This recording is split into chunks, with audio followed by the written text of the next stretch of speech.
Hello, Cleveland. This is Alex Hoffman from the Too Much Effing Perspective podcast, and welcome to Quick Taps. Short episodes with short stories for short attention spans. Our theme today is Mommas and the Poppas, Spinal Tap moments that involved other people's parents. Our first story comes from Emmy-nominated writer from The Daily Show, Josh Johnson, whose stand-up special, Up Here Killing Myself, came out earlier this year on Peacock. In this story, Josh tells us about the time he watched another comedian nearly get mommified during his set. This guy went up. He had never done stand-up before. And he got there super early, maybe like 2 hours early, and even had a few drinks, I guess, to give himself courage. And so he wasn't slurring. He wasn't like ridiculously drunk, but he wasn't great. He was a little off. So when his jokes aren't working, he just kind of starts roasting people in the audience, which is working. It wasn't really that mean or anything. It was just like obvious observations of just what people looked like or what they were wearing or something. And so this is all happening really quickly because he only has about 6 to 8 minutes to go up. He finally gets to this lady in the middle of the audience and just starts going in on her hard. Everything he's saying is insane. She has a couple of laughs at the first, like 2 cracks she laughs, and then she just starts to get real serious. And he was like, and your hair, and just like everything about her top to bottom. And then finally she heckles him because now he's been on her for like maybe 2 full minutes, which doesn't seem like a long time, but when you're insulting somebody, it's forever. And she was like, watch your mouth. Don't forget who your ride is. And we all just sort of stopped and stared because it turned out to be his mom. And so we were like, it's your first time going up. Why would you roast your mom? That's going to be a quiet ride home. That's crazy.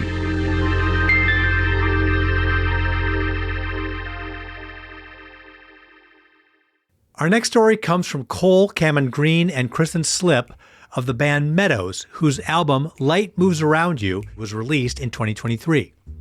Cole and Kristen tell us about the time they went to buy a keyboard, but nearly bought the farm instead. So we were using a very specific small Casio keyboard. It was crucial to the set. It, being old and small, broke easily. And so we're on the road, it broke.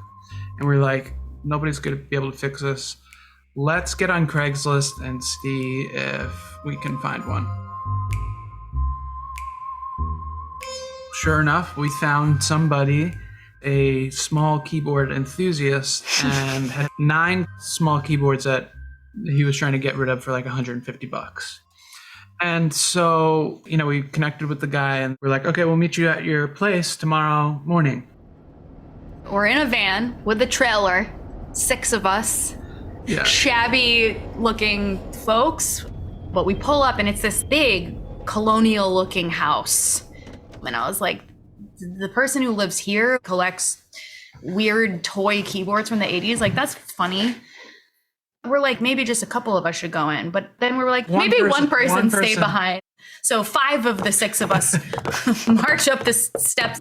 And we're met by this teenager. He's a teenager. And he, definitely. We look like creative musicians. And he is psyched. This is my people. They want small, esoteric keyboards, some of which are circuit bent. And so he's like, oh, come in. He shows us the keyboards, and then we see that also he's got a bunch of other keyboards strewn around. He's like telling us about what he's done to all the keyboards, and we're playing them. And we're just kind of hanging out. The most polite one of us, Christopher, he's like, hey man, do you mind if I use your bathroom? And the boy was like, yeah, sure, no problem. It's upstairs. So he goes upstairs. He goes into the first bathroom he finds. And as he comes out, we could see like him up on the landing. And this woman comes out of the door next to him and she's wearing a 2-piece bright pink satin skirt and almost tube toppy thing. What? Yeah. I don't remember this part. I remember this. What I remember was a blood-curdling scream. What the fuck are you doing? Like, how the fuck are you? Like, just like scream. And so we looked at the kid, and his face went ashen.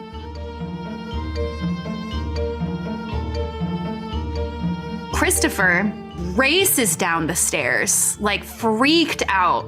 And he's also just like so scared. He was like, oh my God, what have I done? What have I done? And well, then he was like, I'm so sorry. I'm so sorry. This man comes out of the kitchen and he's like, what the fuck is going on? Big man. You think you can come around here and steal from us? What are you doing? Immediately, the kid went from our friend to, what are you guys doing?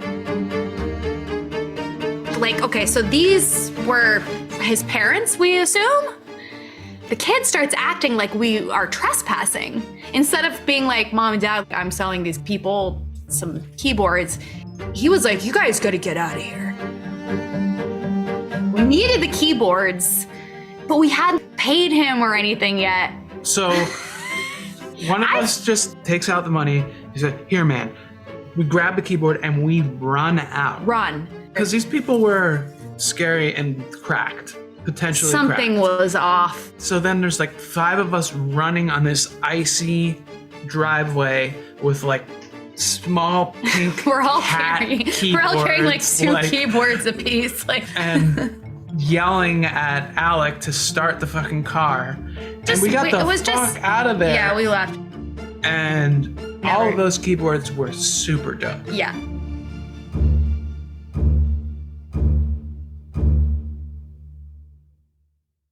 And our final story comes from Rolling Stone's 1994 Songwriter of the Year, Freedy Johnston, who recently released an album on Bar None Records entitled Back on the Road to You.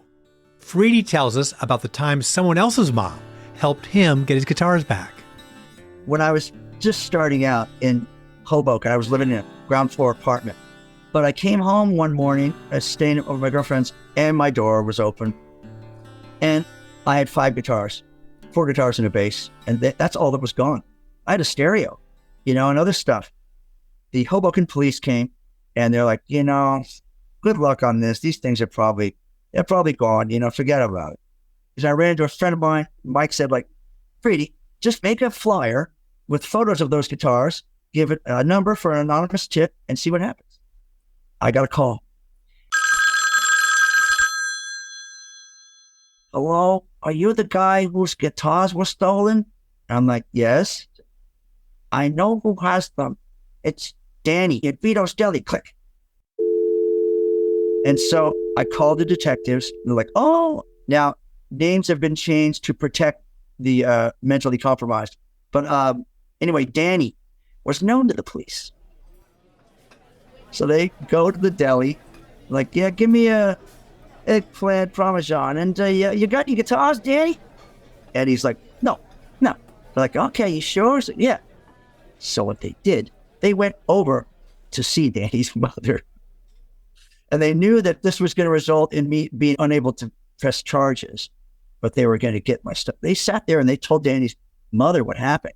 And he came home and saw the cops sitting there. And she said, you got something to tell me? And he burst into tears. He was like 18. Burst into tears, walked into his bedroom and brought out 4 of my 5 guitars. And it was a beautiful thing to hear that, because they were like, that kid's going to get more punishment than we could give him. Wow. I wonder if that guy's mom grounded him for 3 to 5 years without the possibility of parole.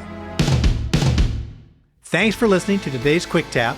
Please follow us on Instagram and rate and review the TMEP Show on Apple Podcasts.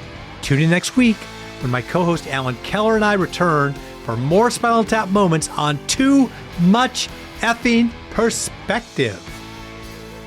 Although it would be as great as having armadillos in our trousers, this podcast is not affiliated with This Is Spinal Tap and no person or entity connected with the film has sponsored or endorsed its content.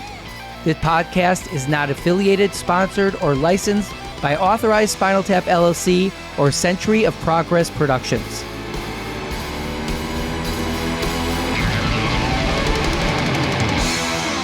Too Much Effing Perspective is a Milwaukee Talkies original.